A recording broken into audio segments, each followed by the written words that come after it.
बिस्मिल्लाहिर्रहमानिर्रहीम। बेटा आज का जो हमारा टॉपिक है वो सिंपल पेंडुलम। जैसा कि हमने पहले से डिस्कस किया है कि सिंपल हार्मोनिक मोशन की तीन प्रैक्टिकल एग्जांपल्स थी, mass attached spring, ball and bowl and simple pendulum. आज हमारा जो टॉपिक है वो सिंपल पेंडुलम पर है।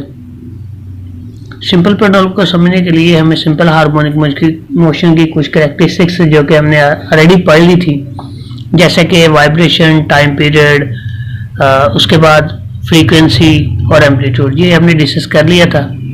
अब अगर आप डायग्राम में देखते हैं सिंपल पेंडुलम होता कैसे। सिंपल पेंडुलम बेसिकली बेटा एक कंसिस्ट करता है एक लोहे की बॉल पर और एक थ्रेड पर जो इसे बांध के हैंग किया जाता है। जब हम इसे वाइब्रेट करवाते हैं तो सिंपल हार्मोनिक मोशन में होता है। अब वाइब्रेशन के साथ अगर हम इसको डिस्कस करते हैं तो इसकी तीन पोजीशंस बनती हैं। इसकी एक मीन पोजीशन बनती है, दो एक्सट्रीम पोजीशन बनती है, राइट और लेफ्ट, और इनके दरमियान डिस्टेंस जो होता है वो एम्पलीट्यूड कहलाता है। हम ऑलरेडी इसके बारे में डिस्कस कर चुके हैं। अगर हम इसकी बात करें सिंपल पेंडुलम की, तो simple pendulum consist of small mass bob suspended by weightless and inextensible string इनके thread from a fixed spot as shown in figure, जैसा कि पिक्चर में दिखाया गया है। अब हम इसको अगर वाइब्रेट करवाते हैं, अगर ये अपनी मीन पोजीशन पर सस्पेंडेड कर चुका है, तो अगर हम इसको डायग्राम में देखें तो अगर हम इसको ए पोजीशन से ए पोजीशन पर ले आते हैं फोर्स लगा के, तो इस पर तीन तरह की फोर्स अमल कर रही हैं। पहला, इसका वेट जो डाउनवर्ड अमल कर रहा है, फिर रस्सी की टेंशन जो अपवर्ड मूव कर रही है, और अगर हम इसे छोड़ते हैं तो ये मूवमेंट में आ जाता है, यानी कि सिंपल हार्मोनिक मोशन में आ जाता है from A position to O, O से फिर ए डैश, फिर ए डैश से दोबारा ओ, ओ से फिर ए पर दोबारा रिटर्न हो जाता है, यानी कि इसका एक कंप्लीट वाइब्रेशन मुकम्मल हो जाती है। अगर हम पोजीशन ए को देखें तो जैसा कि पोजीशन ए पर तीन फोर्सेज अमल कर रही हैं। पहली फोर्सेज इसका वेट डाउनवर्ड, दूसरी फोर्सेज इसकी टेंशन की, और तीसरी इसकी मूवमेंट की। अगर हम दो फोर्सेज की बात करें, जो टेंशन है और वेट एक दूसरे को ज़ायल कर देते हैं, जिससे ये बैलेंस होता है। लेकिन तीसरी चीज़ जो है वो फोर्स जिसके ज़रिए असर ये मूवमेंट करती है, तो उस पर सेकंड लॉ ऑफ मोशन भी, Newton second law of motion भी एप्लीकेबल होता है। लेकिन अगर हम इस पर लगने वाली फोर्स को दो कंपोनेंट्स में डिवाइड करें, जैसे कि 9th चैप्टर में आप कंपोनेंट्स ऑफ फोर्स पढ़ चुके हैं, इस पर भी दो कंपोनेंट्स बनते हैं। इस पर लगने वाली फोर्स के दो कंपोनेंट हैं, एक mg sin थीटा है और एक mg cos थीटा है। अगर हम बात करें mg sin थीटा और mg cos थीटा की, तो यहां पर वाज़े लिखा हुआ है, आप यहां से पढ़ भी सकते हैं। The component mg cos theta balance the tension in the string. इसका मतलब जो mg cos थीटा कंपोनेंट है वो टेंशन के जरिए असर जो कि वेट के इक्वल होगा वो इसका बैलेंस कर देती है। इसका मतलब इसका तो कोई इफेक्ट नहीं होगा। तो इस सेकंड कंपोनेंट जो कि mg sin थीटा है वो हमेशा इसकी मीन पोजीशन की तरफ मूव करेगा। अब वही एक्सेलरेशन प्रोड्यूस करता है, जैसे कि न्यूटन के सेकंड लॉ में आपने पढ़ा है, the net force produce acceleration in the body and the produce acceleration directly proportional to its mass and inversely proportional to the force acting on a body। अब इसी चीज को हम आगे कंटिन्यू करते हैं। जैसा कि इसकी दो मीन पोजीशन, दो एक्सट्रीम पोजीशंस हैं और एक मीन पोजीशन है। अब हम बारी बारी इस चीज को डिस्कस करते हैं। अगर हम मीन पोजीशन की बात करें तो मीन पोजीशन पर हमने देखा हुआ है कि मीन पोजीशन पर इसका वेट और टेंशन दोनों एक दूसरे को बैलेंस करती हैं, इसलिए इस रेस्ट पोजीशन में।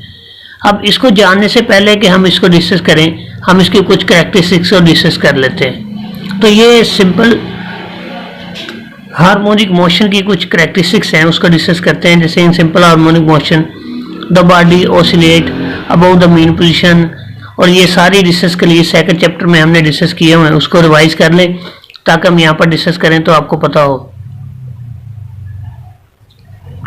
A simple harmonic motion, a body oscillation about its mean position, ये पहली है। The restoring force acting on a body is always directed towards its mean position.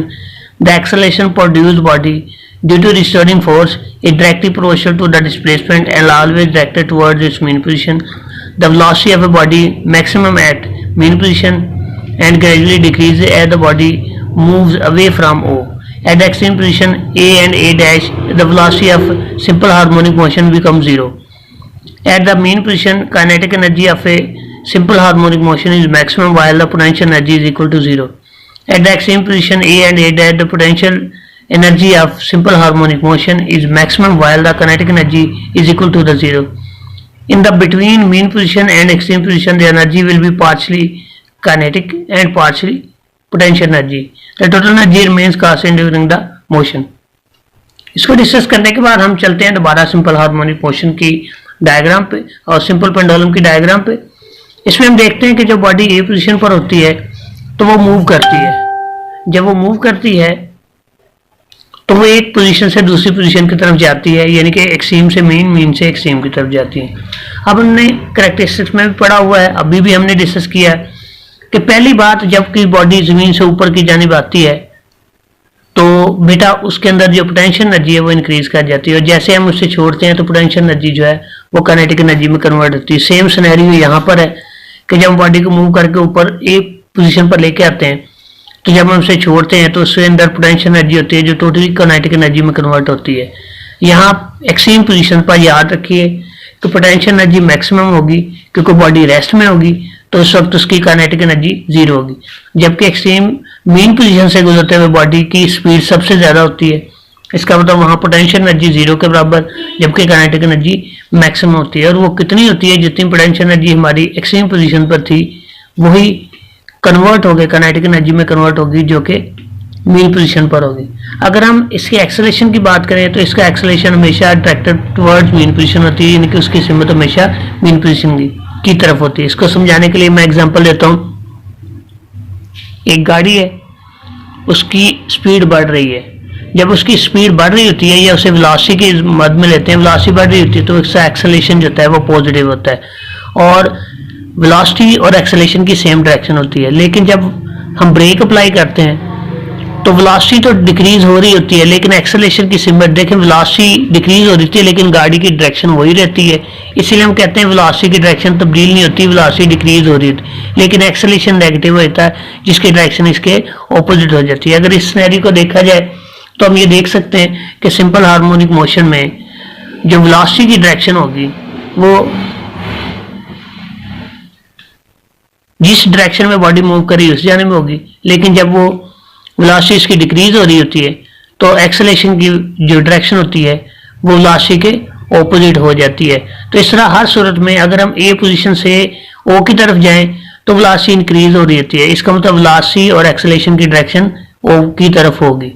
लेकिन जब ओ से ए की तरफ, ए डैश की तरफ जा रहे होते हैं तो वेलोसिटी डिक्रीज हो रही होती है, तो वेलोसिटी की तो वही डायरेक्शन रहेगी लेकिन एक्सेलरेशन की डायरेक्शन ऑपोजिट हो जाएगी। तो दोनों सूरतों में जो एक्सेलरेशन की डायरेक्शन है वो हमेशा मीन पोजीशन की तरफ ही होती है, जैसे कि हम डायग्राम में भी कैरेक्टरिस्टिक्स में भी डिस्कस कर चुके हैं कि इस acceleration always directed towards it's main position.